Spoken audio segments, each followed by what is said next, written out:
Yo, my fellow men of culture, I welcome you. Not! Because unlike you, I'm not going to live my life with Sparkle. We all heard the Sparkle is crazy, Sparkle clinically insane, and all those memes. But we all know you don't want to fix her. You are getting her because of your SP issues. And I don't mean skill points, I am talking about your sexual perversion. Oh my god!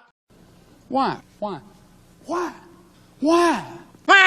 That is why I'm going to get her on my alt and lock her up in a psychiatric ward. If you want her free, one like, one less year in jail.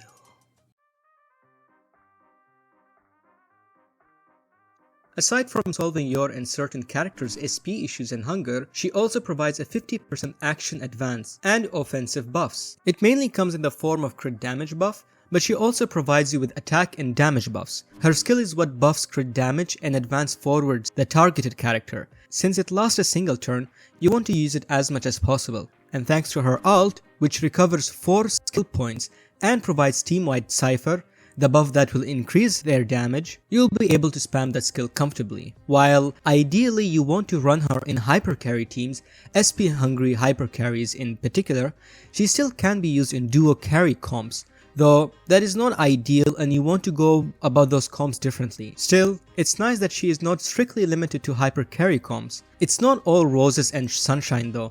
There is one big problem with her, that is how complicated her build and racism can be. But it's nothing she can't overcome. By building her well, you will solve the racism issue by changing your...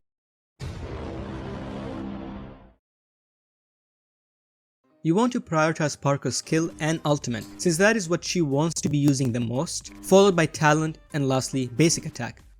Her A2 might make it look like you want to basic attack with her, but not really. Because you want to be buffing your hyper carry through her skill a lot, you will still be guaranteeing the standard 30 energy. So it serves as a nice upgrade for rare instances you are caught lacking SP. The A4 buffs her skill big time. Now that her skill stays in effect till the buffed character's next turn, this allows her to synergize better with follow-ups. It just makes inserting her into teams where the main DPS is someone like Dr. Ratio more convenient. A6, the thing that makes her synergize so well in mono quantum comps. However, it will be a severe misunderstanding of Sparkle as a whole if you were to trap yourself into thinking she's meant to be played exclusively in mono quantum. She can be paired with a variety of characters, but more on that later. Lastly, upgrading all her small traces nets her 28% HP, 24% crit damage, and 10% effect resistance, allowing her greater survivability and buffing.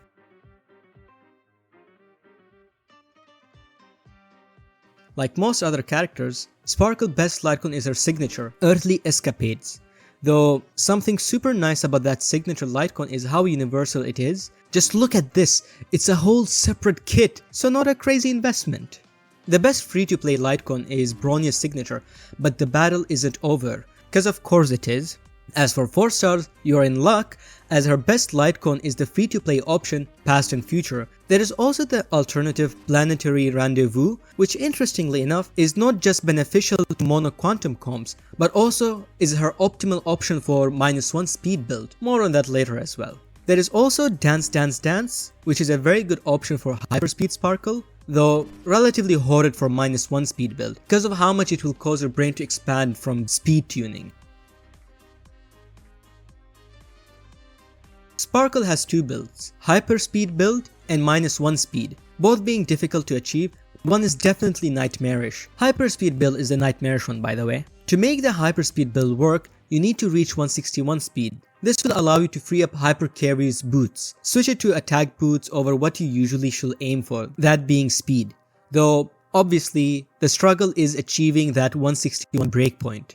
The alternative is the -1 speed build. In that build, you want Sparkle to be slower than your main DPS by 1 speed, so you can have your damage dealer acting more often.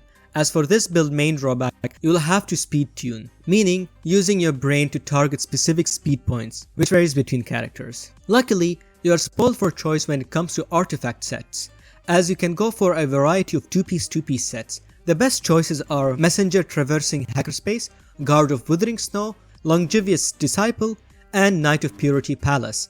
If you want to aim for a 4-piece set, then Hackerspace is your go-to. As for planetary sets, same story, spoiled for choice.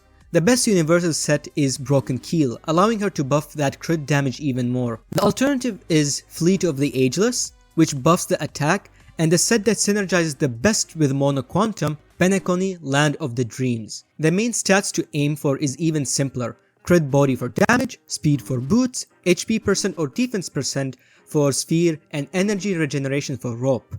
The subs make things slightly complicated. The priority is speed to achieve your breakpoint or as much for hyper carry. After that, it's crit damage. As for minor, which might even be major if you're running Keel, is HP percent, defense percent, or effect resistance. If you're not running Keel or somehow manage to activate the set effect, then it doesn't really matter. Focus on speed and crit damage. Here's a snapshot of endgame stats.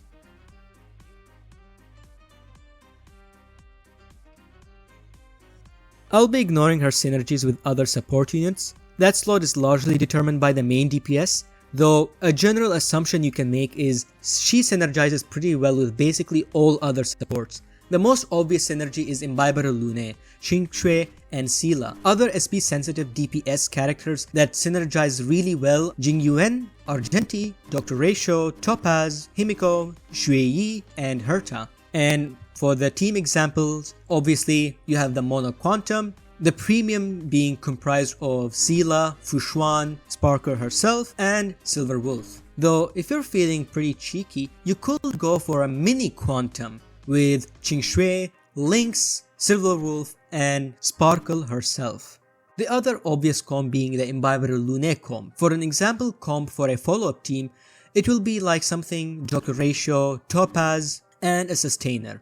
And if you want to run in pure fiction, you could even go for a double carry with Argenti and Jingyuan, or you can have them as hyper carries, and the extra SP can go to other characters who might want to use their skill as well. There are a couple gimmick comps which involve Jingliu and Blade, but those are honestly troll comps, and again, they are gimmick comps. Sparkle Kid does not synergize really well with them, nor do their kits synergize well with her. So, fun looking meme, it's just that, a meme. Her first Eidolon, Suspension of Disbelief, upgrades her ultimate. It increases the amount of turns the Cypher effect lasts by 1 extra turn, and increases the attack provided by a whopping 40%. E2 is her crazy Eidolon. It makes her talent ignore defense now, so if you are a crazy Sparkle main, E2 is where it is. As for E4, it's really more of a nice buff. Alt recovers 1 more skill point, and skill cap increases to 8. Finally, her E6. It upgrades her skill, the amount of crit damage boost provided.